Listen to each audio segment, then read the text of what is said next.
You said fun, so we're gonna have some fun. Happy birthday, Thank Niall. you, sir. Long time no see. Long time no see, my A few good. years at least, is it? Yes. 2019, I think I was here. Yep.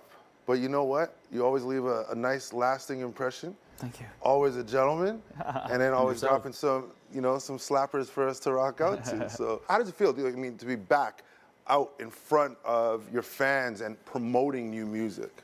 Yeah, it's amazing. I haven't been away for a few years. Yeah.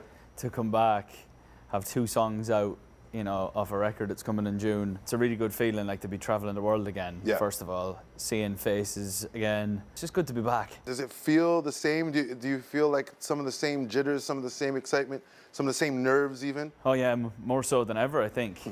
Yeah, because that's probably the longest I've been away from releasing music for 10, 12 years. Right. So definitely like more nervous this time than ever. The feeling that I'm getting off Heaven and Meltdown from the public is good, which makes me more excited to release this. But yeah, we're in a good spot. We're in a good spot. It's a blessing crossed. for sure, especially doing something that you love. Sometimes I want to just forget that time called the pandemic, but it also did some good for some of us. There's a lot of lessons to have learned living at that slower pace.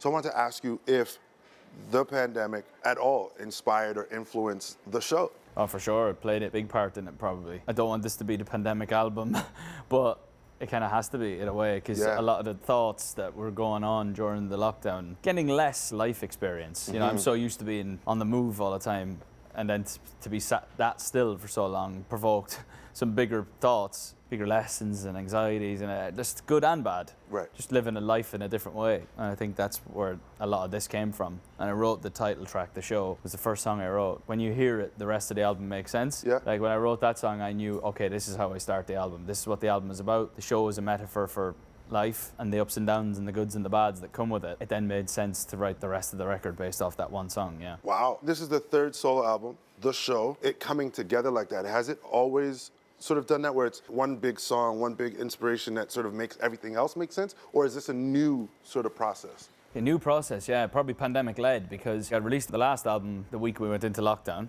So then I was kind of angry at the world like we all were. I opened a restaurant Did you? 3 days before we went into lockdown. Timing. And then kind of sat still for a long time and then just kind of waited for it to come. Yeah. And then sat down at the piano one night and wrote that song. I was like, oh, okay, maybe this is the start of a record. All right, so we've got this album. Now I'm even more excited for June to come. Does that mean that the tour follows shortly thereafter? Fingers crossed. Fingers crossed. It's been worked on right now in terms of dates and venues and all that kind of stuff. Right. That's right in my wheelhouse. I'm addicted to touring. I love the feeling of the crowd and the buzz I get off it. And of course here, like some of my favorite shows ever have been. Canada loves you. Like it's been Bottom line. It's been so good here over the years. Like the last time I played at Budweiser, like playing Rogers Centre, like I've played some amazing shows here. So hopefully you can do it again at some point. And if you're listening, come and see me, please. We're gonna have a great time no matter what. And I think obviously One Direction it was a great start for anybody. But then you guys have all gone off and done amazing things individually as well. Do you think that chapter is important as well? Like to be able to sort of blossom on your own and to go out as an individual? Yeah, it's amazing. Like not many people get a career like that. It's incredible. Very lucky to have done something like that. It just helps, knowing that when I was going to release music that there was a solid fan base there to start. Right. Obviously then having the vehicle of writing music to then feed them is a pretty cool thing. I'm just very lucky to have had the start that I've had, yeah. If you look back, you have an amazing life. What's one thing that you would say you take away from that time? I don't want to get too deep, obviously, but I just think to be grateful. I think that's what the pandemic showed me more than anything. Is just gratitude. I think it was a good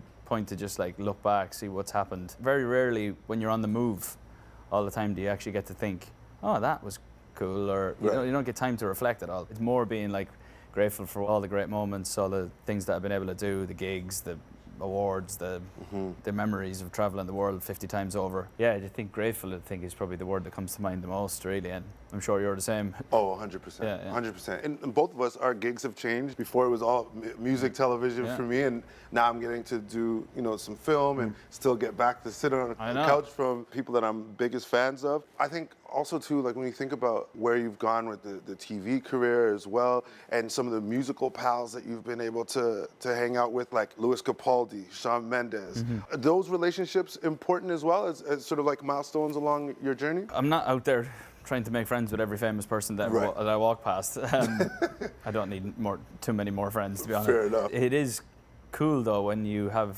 friends that do the same thing and understand what you've been through and whatever. And that's probably why myself and Lewis became friends. And that's definitely why myself and Mendes became friends. You know, he was like started at a very young age. Yeah. I think at one point I was kind of like his older brother, kind of advising him. He knows what he's doing now. But it's nice to be able to bounce off each other like that. I would say Shawn and Lewis are like actual friends. If I'd met them elsewhere, I probably would have still been friends with them. You know, that kind of thing. You just click with someone and that's it. They're probably my only two real friends, and outside of the boys, obviously, but real friends in music. No, it's important. And the reason why I wanted to bring that up is because those kind of connections aren't guaranteed, especially in an industry where it's super competitive and it's always moving and always changing and all that good stuff. So I'm sure the guys would echo that sentiment. I hope so. And it's just good to think of as well. No, 100%. It is important. We spend so much time on the move, and a lot of the people that you pass don't know what you're going through and stuff like that. So it's nice to be able to bounce off each other like that. For sure. Okay, talk to me about TV. Is it a passion or is it a gig? Is it? I don't know. It kind of came up out of nowhere. Kind of like one day, it was literally just an email. I was like, would Niall be interested in being a coach on The Voice? And got my ears perked up a little bit. Then went and met the team there who are amazing. The two ladies that run that show are just brilliant. I'd never really seen it as a thing I do. I obviously came from a reality TV show like that, but on the opposite side of it. So to be on this side of it is really cool. Does it feel like a sort of full circle moment? Because, I mean, obviously, like you said, that's where you got your start. Now, your advice is someone that's lived it. Yeah. You know, it's like a basketball coach that actually played. That's a good analogy. Can't play basketball, but I do know a thing or two about reality TV singing show. But yeah, it helped more than I thought it would. You know, like speaking to the contestants on a level.